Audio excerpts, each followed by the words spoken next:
देख रहे हैं लाइव इंडिया हर पल। झारखंड विधानसभा का बजट सत्र चल रहा है और इस दौरान डुमरी के विधायक जयराम महतो ने एक बार फिर छात्रों के मुद्दे पर मुखर होकर कहा कि यह सरकार केवल छात्रों को ठग रही है।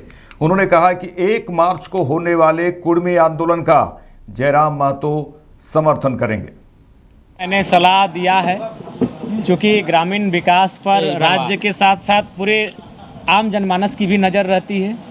वहाँ क्या घटनाक्रम होता है, क्या योजनाएं संचालित होती हैं, इसकी सभी जानकारी रखते हैं। और वर्तमान में हमारे पूर्व इसी विभाग के मंत्री अभी आलमगीर साहब जेल में हैं, और उनसे पहले जो 2 पूर्व थे हरिनारायण जी और एनोस एक्का जी, वो जेल की यात्रा कर चुके हैं। दोनों ग्रामीण विकास मंत्री ही थे, और अभी के जो जेल में वो भी, यानी तीन ग्रामीण विकास मंत्री जेल की यात्रा कर चुके हैं। इसलिए मैंने वर्तमान मंत्री महोदय को भी सचेत किया कि आप एक बहुत बड़ा विभाग देख रही हैं, जिस विभाग से इस राज्य के करोड़ों लोगों को अपेक्षाएं हैं, जन आकांक्षाएं हैं। इसलिए काम करने के साथ साथ आप अपने बाबुओं से सावधान रहिएगा, क्योंकि बाबुओं का कोई नहीं होता है। आज आप मंत्री हैं, बाबू आपके आगे पीछे हैं, आप नहीं रहेंगे, बाबू उनके आगे पीछे रहेंगे, और वो बाबू इस राज्य को गोल गोल घुमा रहे हैं, जैसे विधायकों को वो गोल गोल सवालों का जवाब देते हैं। ये कल जो है आप बोले थे कि मेरा आवास बेच के जो है छात्रों को छात्रवृत्ति दी जाए, सत्ता पक्ष के विधायक बोले 3 लाख कम पड़ रहा है आवास। नहीं, हमने उसमें भी पता नहीं रिकॉर्ड, सिराज जी रिकॉर्ड में वॉइस नहीं आया। सही बात है, जब उन्होंने इस बात को कहा कि 3 लाख रुपए फर्नीचर मैंने मिला है, उसको 10 लाख किया जाए, सभी विधायकों ने लगभग बेंच पीटा। सिर्फ मैंने कहा कि आप लोग दरी बिछा के सोइए, चूंकि आवाज़ वॉइस रिकॉर्ड नहीं हुआ, चूंकि हम लोग का कैमरा उसमें ऑफ रहता है। जो बोलते हैं, मैं अकेला विधायक था सदन में जिसने कहा कि नहीं, अगर नहीं ये 3 लाख में कुछ हो रहा है तब दरी बिछाइए। एक मोटा सा आता है फॉर्म जिसको बोलते हैं, वो रुए का होता है, उसमें आप सोइए, लेकिन 1 भी रुपया विधायकों को सुविधा के लिए नहीं दिया जाएगा। एकमात्र जयराम महतो ने इस आवाज़ को उठाया सदन के अंदर, बाकी सभी विधायक मेज पीट रहे थे। जब सुरेश पासवान जी ने इस बात का प्रस्ताव सदन में लाया कि 3 लाख रुपए में फर्नीचर, बेड इत्यादि नहीं हो रहा है, सोफा इत्यादि, उसे 10 लाख किया जाए, सभी मेज पीट रहे थे। सभी विधायक, बीजेपी के, कांग्रेस के, जेएमएम के, आरजेडी के तमाम विधायक मेज पीट रहे थे। अकेला जयराम महतो ने कहा अगर नहीं है तो अब दरी मंगाइए, मोटा सा दरी मंगाइए और बिछा कर सोइए। लेकिन अब जब तक छात्रवृत्ति नहीं, जब तक इस राज्य के लोगों को सुविधा नहीं, विधायकों को एक भी सुविधा नहीं दी। आज तो बहुत गिफ्ट बटा है, मैंने नहीं लिया है, मैंने नहीं लिया है, आपने भी देखा होगा, मैंने नहीं लिया है। अच्छा, ये जो आज ग्रामीण विकास में सोच हो सकती है ना, सामान्य तौर पे जिस वर्ग से विधायक आ रहे हैं, अगर वो आराम से सोना चाहते हैं तो इसमें ऐतराज तो अपने लीजिए ना भाई, 2,13,000 का सैलरी क्या करेंगे? और बाकी जो इधर अन्याय, अभी मैंने वही एक्सप्लेन किया। तो 1 साल से सड़क नहीं बना, पुलिया नहीं बना, काम नहीं हो रहा, तो कहाँ से आएगा कमीशन? तो 2,13,000 है ना भाई, उसे करिए ना।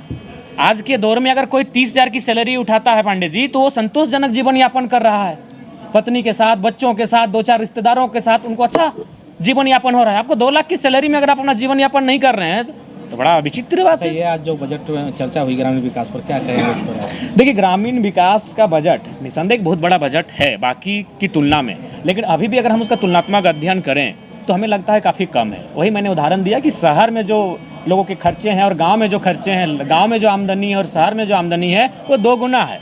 शहर और गांव में 2 गुना का अंतर है। तो गांव को अगर हम सशक्त करना चाहते हैं तो गांव के लोगों की आमदनी को, गांव के कार्यों को, गांव में जो भी योजनाएं जाती हैं उनको बेहतर तरीके से लेकर जाना होगा। जब हम गांव जाते हैं तो हम लोग काम की बात करते हैं, जब हम काम की बात करते हैं तो मनरेगा की बात करते हैं, जब हम मनरेगा की बात करते हैं तो मनरेगा के घोटाले सामने आते हैं। मैं और साथ ही साथ मैं मंत्री जी को तो आपके माध्यम से, क्योंकि सदन में आज उतना समय मिला नहीं, आपके माध्यम से कहना चाहूँगा कि मनरेगा से राज्य सरकार को भी सीख लेना चाहिए। क्योंकि मनरेगा की योजना जब प्लान हो रही थी, प्लानिंग इसका किया जा रहा था, तो किसी पदाधिकारी ने सजेशन किया था कि इसे फ्री में दिया जाए। एक्चुअली वास्तव में मनरेगा की योजना फ्री योजना थी, लेकिन एक अधिकारी ने कहा कि आप उनसे लकड़ी कटवा लीजिए, आप उनसे जंगल में जाकर पत्ते चुनवा लीजिए, आप उनसे जाकर मिट्टी कटवा लीजिए, सड़क के धूल कण साफ करवा लीजिए, लेकिन फ्री में पैसा ना दिया जाए। वही मनरेगा है।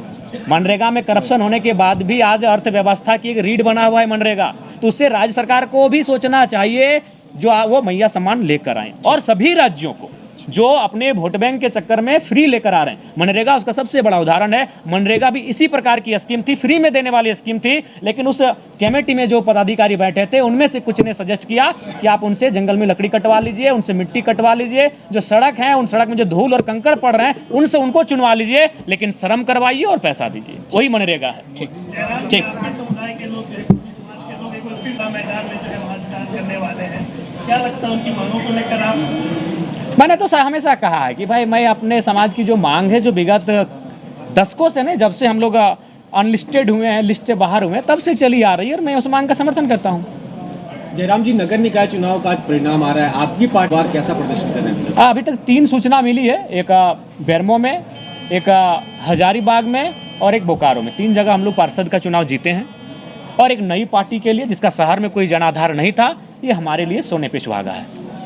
ठीक है, लेकिन जीराम जी के 1000 करोड़ का कुछ पड़ेगा, तब तो फिर लग रहा मनरेगा भी झारखंड में एकदम धरातल पे आएगा ही नहीं, लेबर को कुछ मिलेगा ही नहीं, क्योंकि राज्य सरकार अपने हिस्से का पैसा नहीं लगाएगी, केंद्र कहेगा कि आप लगाओ। देखिए, केंद्र और राज्य के बीच जो मनभेद चल रहा है, मतभेद इसे नहीं कहेंगे। मतभेद का मतलब था कि भाषणों में एक दूसरे का विरोध करते, कार्यक्रमों में एक दूसरे का विरोध करते, नीतियों में एक दूसरे का विरोध करते हैं, लेकिन योजनाओं में, विकास में एक दूसरे का सहयोग करते हैं, उसे कहते हैं मतभेद। लेकिन अगर केंद्र और राज्य के बीच मनभेद है और उस मनभेद का दुष्परिणाम है कि राज्य की जनता झेल रही है, आपने बिल्कुल ऐसा वाजिब सवाल उठाया है। और आज जितनी भी योजनाएं जो हमारे राज्य में पेंडिंग है, अभी देखिए सबसे बड़ा समस्या का सामना होगा पानी को लेकर। हम लोग मार्च के महीने को जैसे ही समाप्त करेंगे, गर्मी बढ़ जाएगी और विधायकों को, मुखिया, सरपंच, जितने भी चुने हुए नेता हैं, वो गाली सुनेंगे जनता से पानी की समस्या को लेकर। उसमें केंद्र का एक बहुत बड़ा अंश होता है, अभी मंत्री जी बता रहे थे 6000 के समथिंग है। तो मुझे लगता है कि इसमें एक पहल करनी चाहिए माननीय मुख्यमंत्री को, नेता प्रतिपक्ष को और तमाम विभागीय मंत्रियों को बैठकर एक सर्वदलीय बैठक बुलानी चाहिए थी। और हमें लगता है कि केंद्र के साथ जो राज्य का समन्वय ढीला पड़ा है, उसे मजबूत करना है।